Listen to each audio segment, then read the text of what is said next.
Halo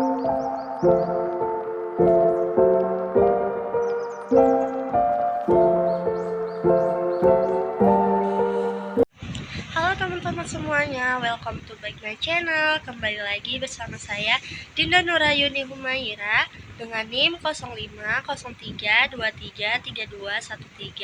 Saya dari Prodi Perbankan Syariah 4B Universitas Islam Negeri Sumatera Utara.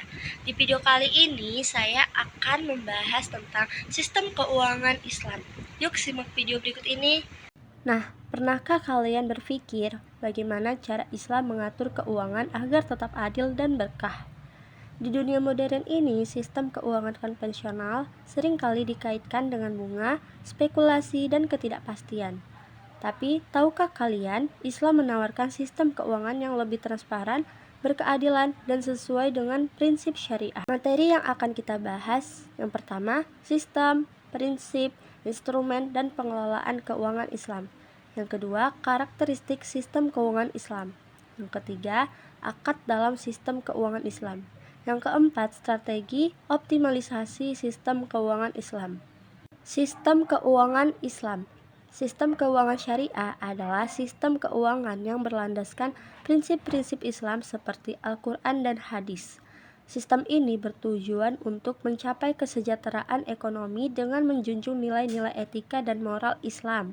Adapun prinsip sistem keuangan syariah yaitu larangan riba atau bunga, larangan investasi dalam industri yang bertentangan dengan prinsip Islam seperti alkohol, tembakau, atau perjudian, keterlibatan risiko bersama dalam investasi, berlandaskan Al-Quran dan As-Sunnah, berfokus pada kemaslahatan banyak orang, terakhir berlandaskan prinsip tauhid, ta'awun, keadilan, dan keseimbangan. Kemudian instrumen keuangan Islam ada zakat, wakaf, infak, sedekah, suku, reksadana syariah, dan asuransi syariah. Instrumen-instrumen ini dapat digunakan untuk pengelolaan keuangan Islam dan mendukung pembangunan berkelanjutan. Adapun di antaranya instrumen keuangan Islam yang pertama, zakat, yaitu sumber pendapatan negara dan alat redistribusi kekayaan untuk membantu masyarakat yang membutuhkan. Yang kedua ada suku, yaitu sertifikat yang bernilai sama dengan sebagian atau seluruhnya dari kepemilikan harta yang berwujud.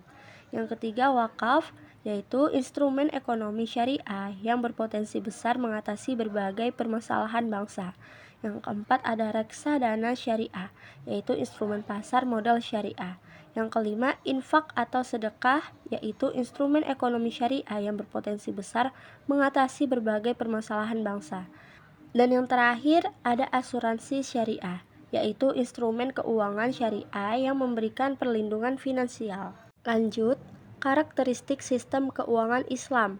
Sistem keuangan Islam atau sistem keuangan syariah memiliki beberapa karakteristik, yaitu ada berlandaskan Al-Quran dan hadis, kemudian menggunakan sistem bagi hasil, menjaga keseimbangan rohani dan jasmani, menonjolkan aspek keadilan, mengedepankan nilai-nilai kebersamaan dan persaudaraan, larangan riba, bersifat universal, transparan dalam kegiatannya, memberikan fasilitas untuk penerimaan dan penyaluran zakat, infak, sedekah, dan wakaf, menjalankan investasi yang beretika. Sistem keuangan syariah merupakan tata perekonomian yang diciptakan oleh Allah Subhanahu wa Ta'ala dan dijalankan serta dicontohkan oleh Rasul dan sahabatnya. Akad dalam keuangan Islam. Yang pertama ada wadiyah, yaitu akad antara pemilik barang dengan penerima titipan untuk menjaga harta dari kerusakan atau kerugian. Yang kedua, mudharabah, yaitu akad perjanjian antara dua pihak atau lebih untuk melakukan kerjasama usaha. Yang ketiga, musyarakah, yaitu akad kemitraan. Yang keempat, murabahah, yaitu akad jual beli di mana penjual menginformasikan keuntungan yang akan diperoleh dari transaksi tersebut kepada pembeli. Yang kelima, ijarah, yaitu akad sewa menyewa. Dalam akad ini, bank membeli aset seperti rumah atau kendaraan dan menyewakannya kepada nasabah.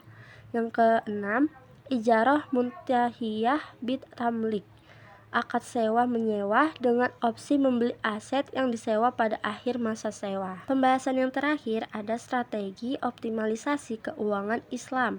Strategi optimalisasi keuangan Islam adalah upaya untuk mengelola keuangan secara efektif dengan prinsip syariah agar mencapai keberkahan, keseimbangan, dan berkelanjutan ekonomi. Berikut ada beberapa strategi utamanya.